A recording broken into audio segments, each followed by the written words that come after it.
Good afternoon, everyone. I have been asked to discuss a collaboration in the culture field for the benefit of the public, globally and locally. I would like to do that through a reflection of the life of Martin as I knew it, and most probably as everyone here did. Quote, I think I should tell you that I just retired from the non-executive board of the Expo 2020 in Dubai. Working very closely with you and with all admiration of what you have done in the region, I thought I can't support Dubai, receive a salary, and at the same time support your strategy, agenda, and program. End of quote. That was Martin's response to me when I asked him how he was doing. This was on July 15, 2017, just 3 weeks before he passed away. Almost a year now, I feel privileged to be part of this symposium and to remember all the great values and principles that he instilled in himself and also manifested towards those he worked with. Martin Roth was a dear colleague and a friend, and he will be sorely missed by all those who knew him. He was a champion of art and culture and someone who understood very well their power in bringing people together to create much-needed dialogue. Every time I spoke to him, he was in another city, engaging with refugees to protect heritage sites from looting, speaking to politicians about bringing the world together through the umbrella of arts and culture. He never played a role or one role, nor did he ever have just one job. He was so invested in his work, so talented in what he did, that he cared so much to bring people together to protect world heritage and to make culture accessible to all. He worked on developing the themes for the Expo in 2000 in Hanover. He was an academic researcher, visiting scholar, cultural committee member of the International Olympic Committee, and a political advisor. In his position as a museum director, he initiated projects but also built new concepts in faraway lands.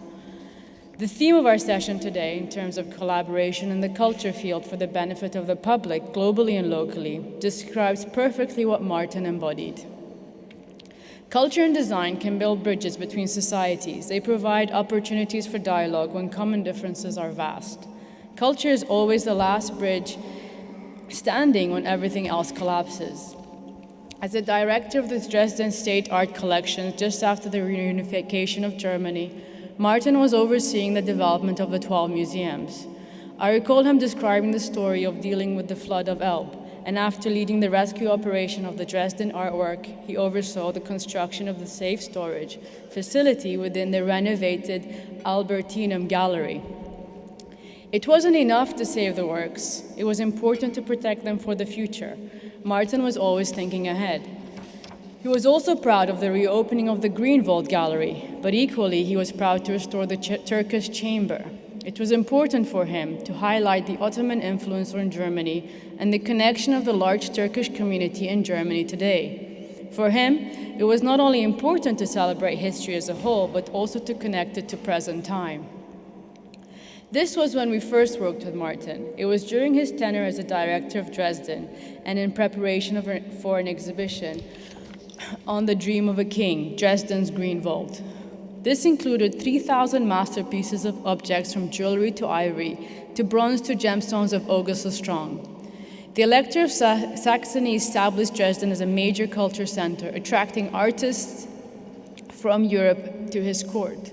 I recall a conversation with Martin then, telling me Doha is doing exactly what Dresden did, bringing artists and architects and different cultures from all around the world to be displayed for people to learn from.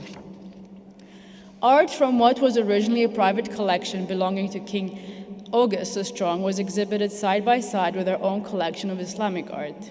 Juxtaposed in this way, the Greenwald treasures and our collection served as counterparts, thus creating a dialogue between cultures and artistic traditions.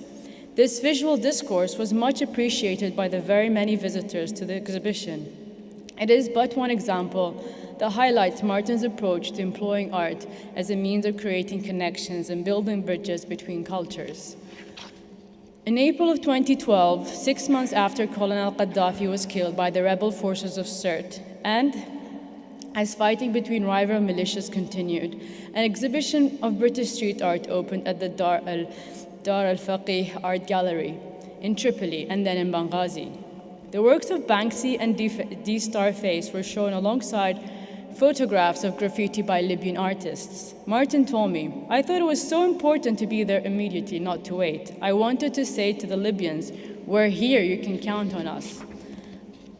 For Martin, museums had to engage with the world around them. It was important that museums forged a sense of shared heritage, shared experience, and reconnected these displaced people with their socio-political and cultural identity. At that point, I could not really understand why a German national, director of a British institution, would be the first in Libya. But in hindsight, he had the foresight to use arts and culture to start a conversation between people of different faiths, political views, and different cultures to fill the national vacuum. His view of the modern museum as a place of dialogue and social interaction was shared pretty much during his PhD studies, when he focused on the development of museums in the 19th century and the first half of the 20th century. He once said, "The 19th century strategy of building an international museum through acquisition and display needs to be updated to the 21st century. Making a truly international museum is now about forming connections and promoting dialogue." He applied this in-depth understanding of the historical development of museums throughout his career, using it to shape the numerous museums that he led, most notably in Dresden and later in the V&A in London. I think this is why we connected, because this is something we are trying to do in our own daily activities and programs, to bring people to the museums not only to look at art, but to create dialogue on subjects and issues that matter to all of us. As human beings, we will always have personal differences, and it's important to be able to discuss them and find common grounds. In 2013, during Qatar and the UK Year of Culture, the Qatar Museums and the V&A worked on an exhibition about pearls of our region. This unique collection of pearls represents a cornerstone of Qatar's historical and economic development over many generations, helping to explain the deep appreciation that we hold for the beautiful jewelry that features them. The hugely popular exhibition explored the history of natural pearls dating back from the early Roman Empire through to the present day, revealing the importance of the pearl trade for countries alongside the Gulf Coast. In describing the exhibition, which he was instrumental in bringing to London, Martin explained that the V&A didn't usually bring in exhibitions from the outside, but because of the exceptional quality of what had been achieved in previous version of the exhibition, the V&A had in this case made an exception. He also added that this is exactly what we needed at the V&A, a very unusual show, but one that feels completely appropriate. It was undoubtedly a highlight of the Qatar UK Year of Culture in 2013, a year-long initiative that we organize with partner countries annually, and which aimed to forge a new partnership in education, sports, creative industries, and science, while promoting an awareness and appreciation of each other's culture's achievements and heritage.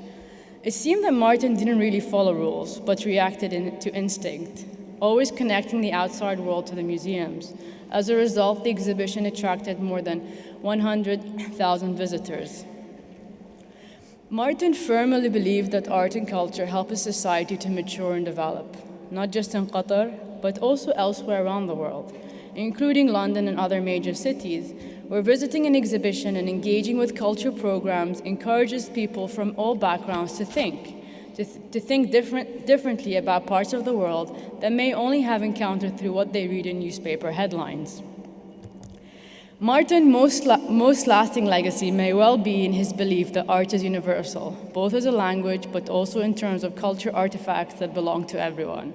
In fact, he tried to help me borrow Nefertiti from Berlin to Doha, and despite our failed attempt, he always made me believe of the possibility. He always made me dream that this could be possible one day. He was a champion for accessibility and wanted works of art to travel. Perhaps one of his most significant projects yet to be realized is the open storage and open conservation laboratories that he had planned for the new branch of the V&A in East London. In preparation for our Year of Germany, I had proposed to our German counterparts an exhibition on German cars. Within a few weeks, I had a visit from Martin and Andreas to discuss this idea, but instead they suggested an exhibition on design that covers all elements of Germany, from cars to fashion to household goods to everything you could think of. I said to him, "Fine, if you agree to curate this, then we'll do it." And he did, and I am very grateful for that because I think this was the last exhibition that he had curated. The ambitious and conceptually driven exhibition of modern German design featured numerous objects loaned from some of Germany's most significant cultural institutions, such as the Vito Design Museum, the Neue Sammlung, Porsche Museum, and Museum für Angewandte, I can't pronounce it, and Kunst Frankfurt, and the Museum for Applied Arts in Frankfurt. The exhibition traced the development of German design over more than 6 decades, from the 1950s to the present day, and provided a glimpse into the future. That was how Martin's mind worked. It was multidisciplinary, always looking for connections across sectors, across topics and themes. Nothing ever seemed to be linear. The exhibition opened in October 2017, despite the blockade imposed on Qatar by some of our neighboring countries.